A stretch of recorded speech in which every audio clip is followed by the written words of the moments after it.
All right, well, I went to an auction and I bid on some stuff this time, and I won some stuff, and this is one of them.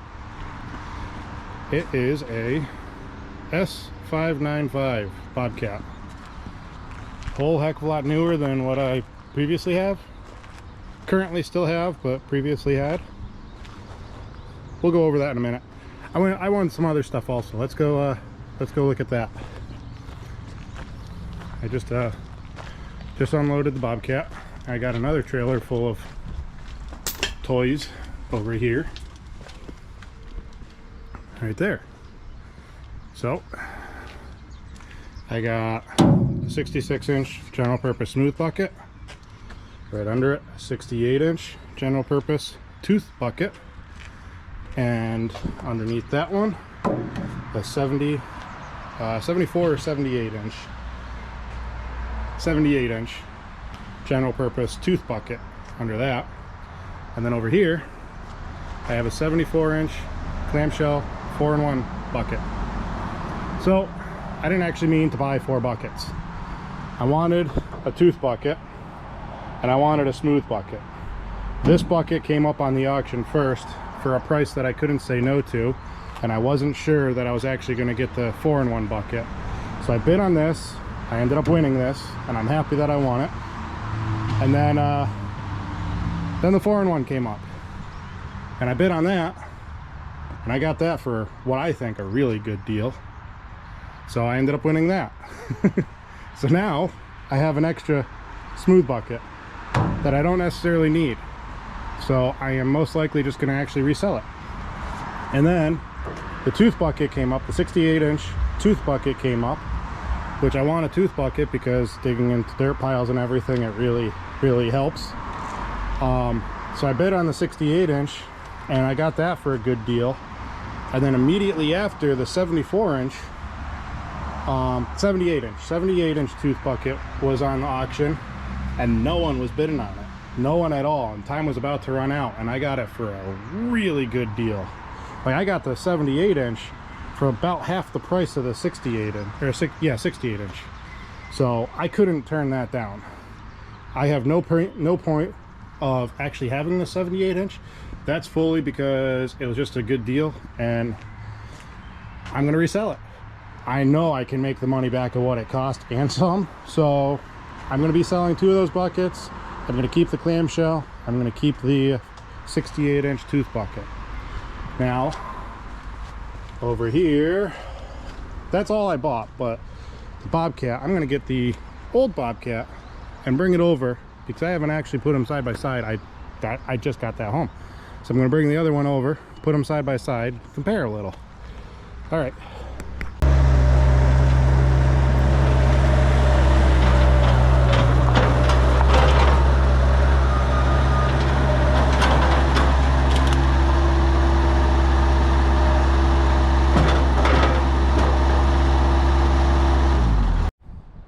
All right, well, here are the 2 Bobcats. Here is my old machine. This is, we don't know the exact year, it's a 2000 to 2003 generation 763G. It served me well over the last few years. I've had some breakdowns, I've had some repairs, but overall I'm happy with the machine. Let's go in here. It has the H pattern pilot controls, I guess you call it. Control, control, control, control. And then it's got just the basic dash. That's all. It does have a windshield wiper, and it does have heat back there. So it's a fairly generic run-of-the-mill machine. It is getting quite crusty, rusty. Part of the reason why I decided to get another machine. The biggest reason why I'm deciding to upgrade on machines, still staying in the same weight class, but this can only lift about 16 to 1700 pounds. And the lumber pallets that I get are consistently right around 2,000 pounds. That's how they're bundled and everything, so they're right around 2,000 pounds. And that becomes very problematic because when I have this on job sites moving lumber around, I'm wasting a lot of time taking half pallets or unstacking lumber and restacking lumber. So this is the upgrade to it. Still generally the same weight class. This is a slightly heavier machine. Don't quote me on weight. I want to say this is like 6,200 pounds and that's 6,800 pounds or something like that. I don't know exactly. But this one has a rated lift capacity of 2,200 pounds. So 200 pounds over a ton. And it's got a higher tipping capacity where I have tipped that before. Tipped it forward, not sideways. So, yeah. It's also, actually, this has a radius lift. So as you lift the forks up, they actually curve back. So same with a bucket. Where this has a vertical lift where when I go to lift something, it's going to lift straight up and it's not going to move back on the cab as I go. So that was a big benefit to this. Now, let's go into the bells and whistles. This has all the bells and whistles. We have joystick control with optional ISO or H pattern. So I learned on H pattern, I'm probably going to end up just using H pattern all the time, but I have the option of going ISO. It's got the automatic coupler on there, so that'll be nice not having to get in and out. This one does have heat and AC, which is awesome. It has a radio, so I get to listen to some music. It has a backup camera and has the full display and everything. This one's going to be, to me, this is like a Cadillac compared to that because it's got all the bells and whistles. And it's a lot newer. This is a, actually, let's go back outside. I know I'm just rambling on at this point, but I'm a little excited. It's a 2019 S595 with the additional counterweight in back. So this will be nice. So yeah, let's get the forks onto this machine and then let's get those buckets off. I'm actually probably going to park that dump trailer as well. That's got to go where this one is, so I'll do some shuffling around.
All right, Let's get used to this one.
see anything? Nope.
So I think I've decided I'm gonna pull the excavator over here, hook it up to the strap that's through a couple of these loops to lift the bucket up out of the crate, because I might actually want to save that crate and use it for something.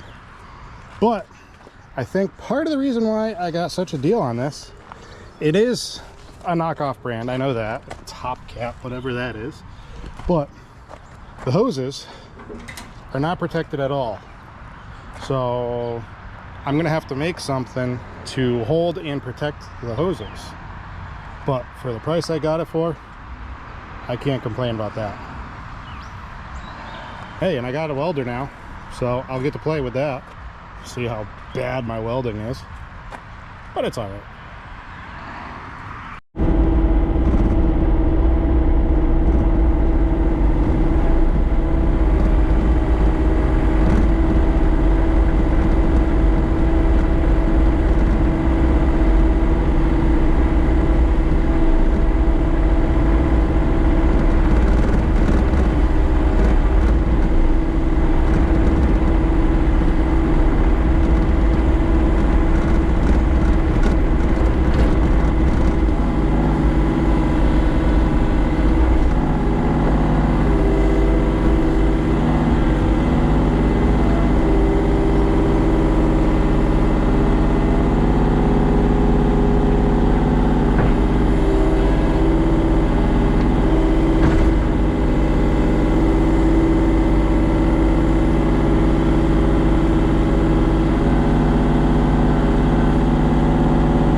Let's see how this does. And I do have a hook to weld onto the back of the bucket. I just haven't had time to get to it.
Crossbars are bent on bottom.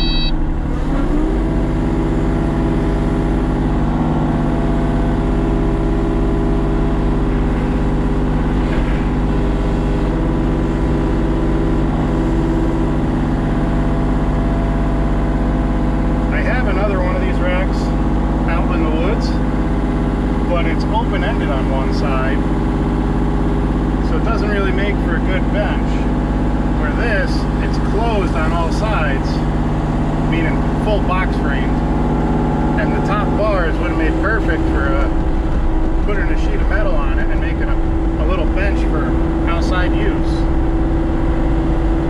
So I might heat those up and try straightening them out. But that's for another time.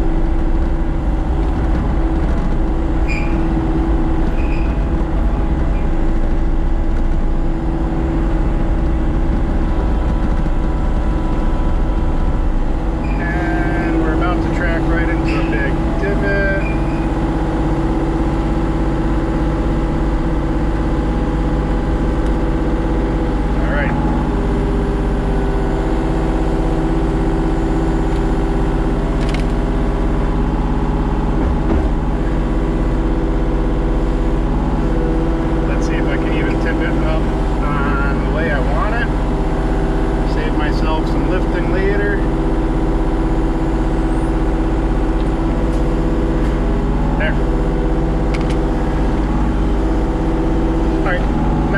let's get it back over by the firewood because I'm going to need it over there next.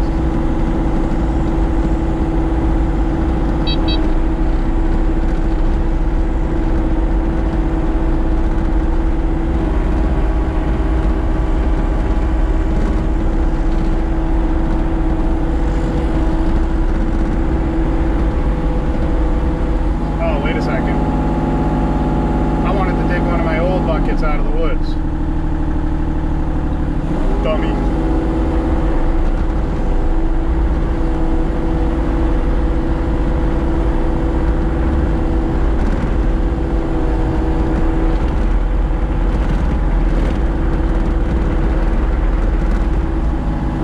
Alright, give me a minute. I gotta move that Bobcat out of the way.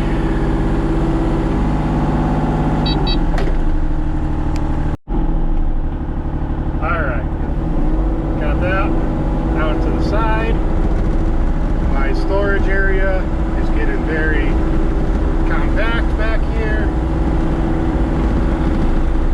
but I have the original bucket to my original Bobcat back here, and without taking out the plows and pallets, I can't get it with anything else other than the excavator. So I don't use this bucket at all because it's actually bent quite a bit. It's a smooth bucket, but the back plate of it's bent, the front cutting edge is bent. It's just all warped up. I don't like doing that over the plows. Let's swing back over here. There we go. Yeah. I'll get this back up to the driveway and I'll show you how it's been.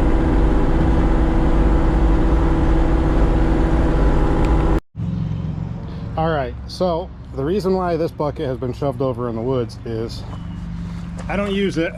You can see down in here, that whole thing is caved in. This rib is supposed to be out here. This is supposed to be pulled forward, or technically pulled back, but it got all pushed forward, bent over, and it goes across the whole thing. Like right here, that's all stress bent. Back here is the exact same thing. And then on the inside, can you see it a little better? Yeah. That is bent to snot. And then the bottom plate over here, without actually tipping the thing back up, which I'm not going to do right now, this whole cutting edge is warped down quite a bit. Like you can't tell on the gravel because the gravel's uneven to begin with, but when it's on actual hard, like level concrete, the front edge or the center edge right here is touching the ground, and each corner is up like 1.5 inches to 2 inches. So it's kind of useless for anything I need, and just aggravating to work with for someone that might just be baling dirt or something, sure, or even just doing like demo cleanup, sure. So it's been shoved over in the woods for actually quite a few years now, but now I'm just gonna post it up online for sale. It is a decent brand. It's Blue Diamond. That's the forks that I have are Blue Diamond, but the previous owner gave me this bucket when I bought the machine, and he obviously beat the snot out of it. The bucket I've been using for so long, let's go over there. All right, this is the bucket I've been using for so long. It is a I believe it's an 82-inch snow bucket, snow and mulch bucket. So it's a very high capacity. It's 82 inches wide, something like that, which for dirt and gravel is far too much for that machine. I only can get like a quarter bucket and the machine starts to tip over because this is a very high capacity bucket. That's why I really wanted to get the smooth 66 and the tooth 68 for this machine, and same for the other machine. But yeah, unfortunately I've been using this kind of for everything, and it's been doing it, but not quite right. So oh yeah, while we're back here, Area is filling up. Rototiller, jeb, bucket, forks, stump ripper, grapple, auger, trailer mover with ball in it, the auger attachments, and now more buckets. I'm gonna go over here. Never mind the 2 big plows, the salter. I have kindling storage and 55 gallon drums under there, and then I have Corian solid surface, vinyl siding, some other stuff stacked up over there, my counterbalance weights for plowing, and that was the stone facade for the front of my house. Yeah, I'm running out of space over here. Let's get back to the buckets.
Something with those hoses.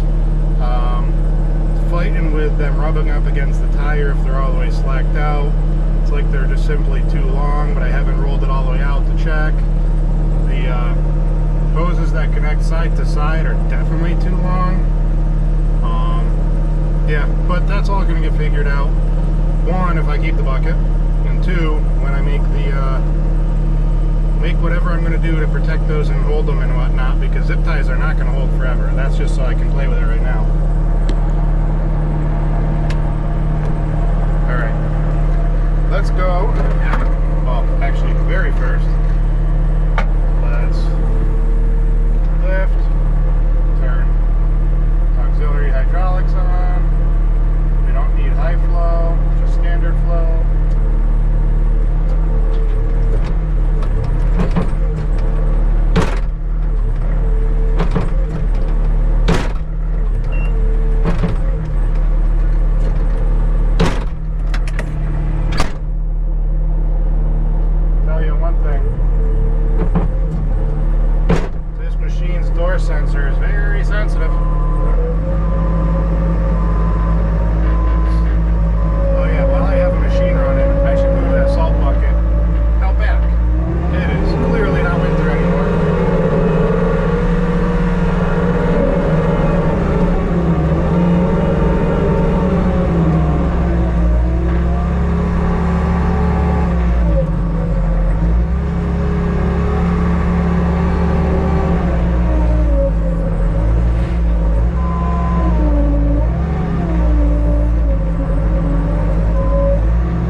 All right, well, I brought two scoops of gravel over here so far.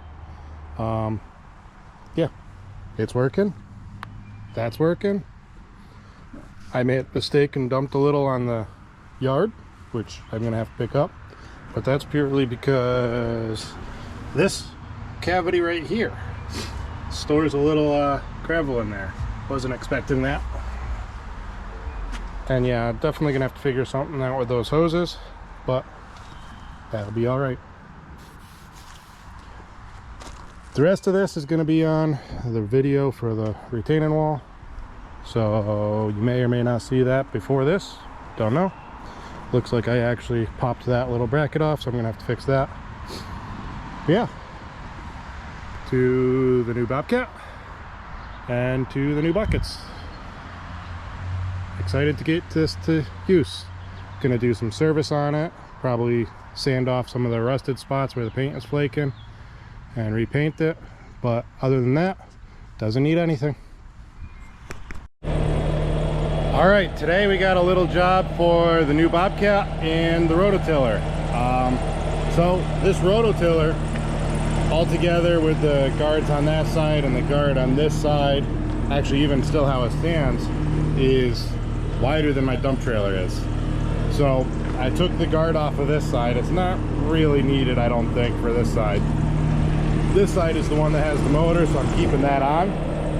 But I have it loaded on the forks and slightly sideways. It's only like an inch or two too long to fit in horizontal, so I can't keep it on the machine that way. But I have it twisted a little sideways, and I'm hoping I can get it into the trailer that way. So let's see how that goes.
I think that went pretty dang well. Perfect. Let's get this chain down and get to the job. All right, well, we're at the job, unloaded, Bobcat's warming up, and this is all we're doing. This section between the wall and the arborvitaes up to that one tree, we're going to be rototilling this whole area. They're going to be putting in some wildflowers and stuff like that, so they don't want the grass anymore, so we're just going to rototill it all in. I'm not going to get any in cab in there because you're just not going to be able to see what the rototiller is doing in the cab, so I'll do it from out here.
All right, well, there it is.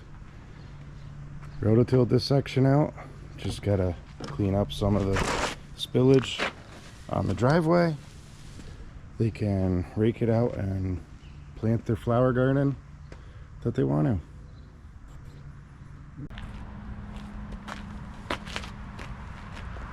Alright, so that's done with the rototilling. Loading here, getting to the job, doing the job, unloading, reloading, all that stuff, getting back here. I'm not going to unload because I'm actually might end up using it tomorrow, but basically it's going to take 5 minutes to unload anyways. Was 2 hours and 10 minutes. You guys tell me. I charged $300 for that. Am I too high? Am I too low? It was 2 hours and 2.25 hours, call it. Don't really know what the going rate hourly is. I mean, in the video you'll see I was only rototilling for 15 minutes maybe. I didn't even count.